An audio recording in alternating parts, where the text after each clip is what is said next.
ये दोस्तों शुरू करते हैं एक्सरसाइज 1.5 से question number 4। Represent 9.3 under root on the number line. 9.3 under root को आपको नंबर लाइन के ऊपर रिप्रेजेंट करना है। तो इसके लिए सबसे पहले आपको एक नंबर लाइन बनानी होगी। सिंपली पहले एक आप लाइन बनाएंगे जितनी आपको क्वेश्चन में दी हुई है। यहाँ दिया हुआ है 9.3। तो पहले आप 9.3 की एक मेज़र करके लाइन बनाएंगे। यहाँ से यहाँ तक ये हो गया आपका 9.3। इसके बाद इसमें एक यूनिट और एक्स्ट्रा बनानी है आपको, 1 यूनिट यहाँ तक।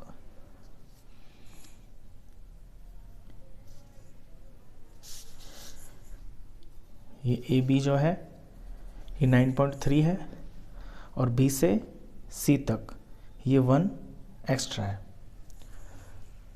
अब ये जो AC है, इस AC का आपको परपेंडिकुलर बाइसेक्टर करना है।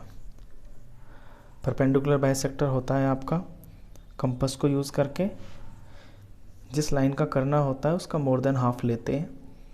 तो इस लाइन का आधे से ज़्यादा मैंने ले लिया, एक ऊपर कट एक नीचे।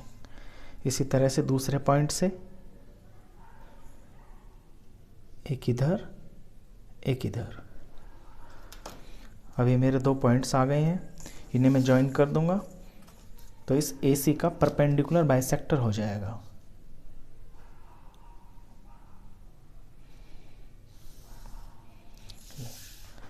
मान लीजिए मैं इसका नाम D दे देता हूँ या O रख देता हूँ। इसके बाद AO और OC ये इक्वल पार्ट्स हो गए हैं। तो O पे अपना कंपास रख के और OA को रेडियस मान के मुझे ऊपर एक सेमी सर्कल बनाना है। ये सेमी सर्कल बन गया। इसके बाद अपने पॉइंट B पे मुझे एक परपेंडिकुलर बनाना है।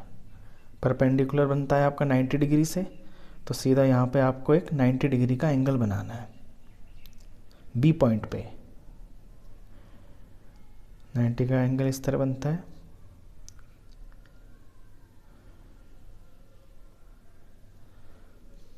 इसको बिना हिलाए कितना भी खोल के पहले एक आर्क बना लेंगे, फिर उसको बिना हिलाए इधर पॉइंट पे रख के ये फर्स्ट आर्क, ये 60 की आर्क होती है,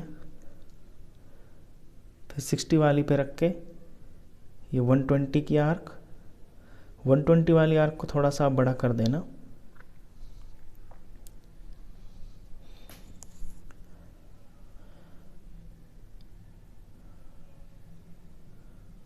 ये आपकी 120 की आर्क आ गई और फिर 120 पे रख के इसी आर्क को फिर से यहाँ से काट देना है।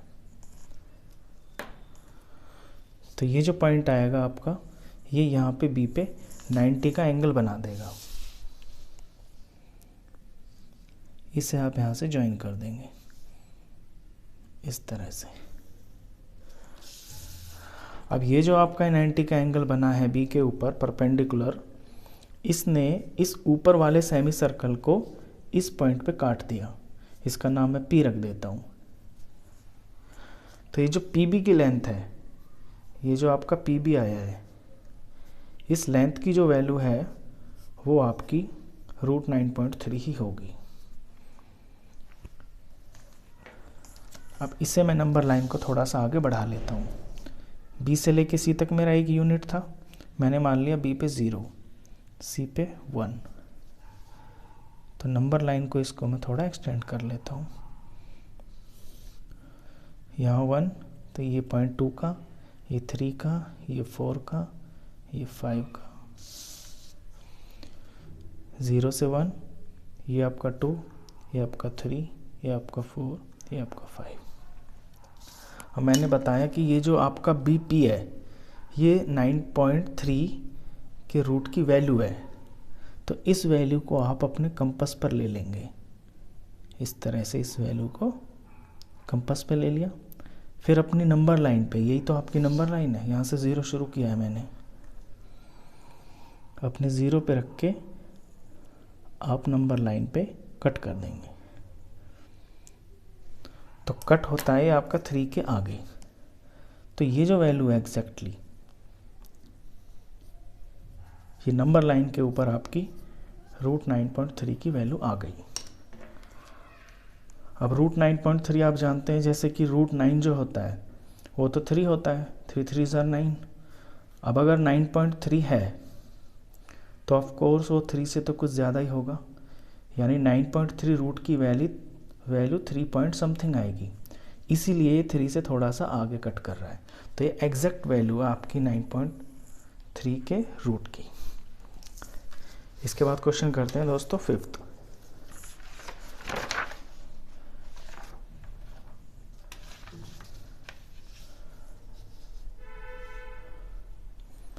फिफ्थ क्वेश्चन में है आपका रैशनलाइज द डिनोमिनेटर्स। यहाँ पे कुछ पॉइंट्स दिए हुए हैं आपको क्वेश्चंस में, इनके जो डिनोमिनेटर्स हैं इनको आपको रैशनलाइज करना है। रैशनलाइज का मतलब होता है कि उसको बिल्कुल साफ नंबर बना देना, एक तरह से होल नंबर, कुछ रूट वूट वगैरह उसमें नहीं होना चाहिए। तो सबसे पहले तो ये सिंपल वाला क्वेश्चन है, एक नंबर वाला, जिसमें नीचे डिनोमिनेटर में एक ही नंबर होता है। तो इसे करने का तरीका ये है कि जो भी नीचे लिखा हुआ है रूट में उसी से ऊपर नीचे आप मल्टीप्लाई कर देंगे ऐसे। तो ऊपर तो आपका √7 का √7 ही आएगा, और नीचे रूट इंटू रूट, और सेम नंबर है तो रूट सॉल्व होकर आपका वही नंबर बन जाता है जिसका रूट होता है, यानी कि 7। तो हो गया इसका डिनोमिनेटर रैशनलाइज। तो एक नंबर का तो ये क्वेश्चन इतना आसान है। सेकंड पार्ट में है आपका, ऊपर है 1 और नीचे है √7 माइनस √6। अब 2 नंबर के सवाल में क्या करते हैं, पहले तो इसे रीराइट करेंगे अगले स्टेप के लिए, और जो आपका नीचे लिखा हुआ है एग्जैक्टली इसी को लिख देंगे, लेकिन इसका साइन चेंज कर देंगे। तो ये दोनों तरफ √7 माइनस √6, और नीचे भी √7, सॉरी माइनस है ना, तो साइन चेंज करके प्लस √6। ऊपर मल्टीप्लाई करेंगे 1 से तो √7 प्लस √6 ही आएगा, और नीचे a माइनस बी और a प्लस बी की आइडेंटिटी बन जाती है। और इसका पर्पस भी यही है, इसको जो साइन चेंज करके हम लिखते हैं इसका यही पर्पस है कि ताकि हमारा नीचे a प्लस बी और a माइनस बी की आइडेंटिटी बन जाए, और वो आइडेंटिटी होती है a² माइनस b²। तो यहाँ √7 का स्क्वायर करेंगे माइनस √6 का स्क्वायर करेंगे। नेक्स्ट स्टेप में एज इट इज़ रहेगा न्यूमरेटर, और नीचे √7 का स्क्वायर आपका 7 हो जाएगा, और √6 का स्क्वायर ये 6 हो जाएगा। नेक्स्ट स्टेप में ऊपर एज इट इज़ √7 प्लस √6, और 7 में से 6 माइनस हुआ, ये आपका आ गया नंबर 1। तो हो गया इसका भी डिनोमिनेटर रैशनलाइज। तो जिसमें डिनोमिनेटर में 2 टर्म्स होती हैं उसे इस तरह से करना है। इसका थर्ड पार्ट है वो भी इसी तरह का है।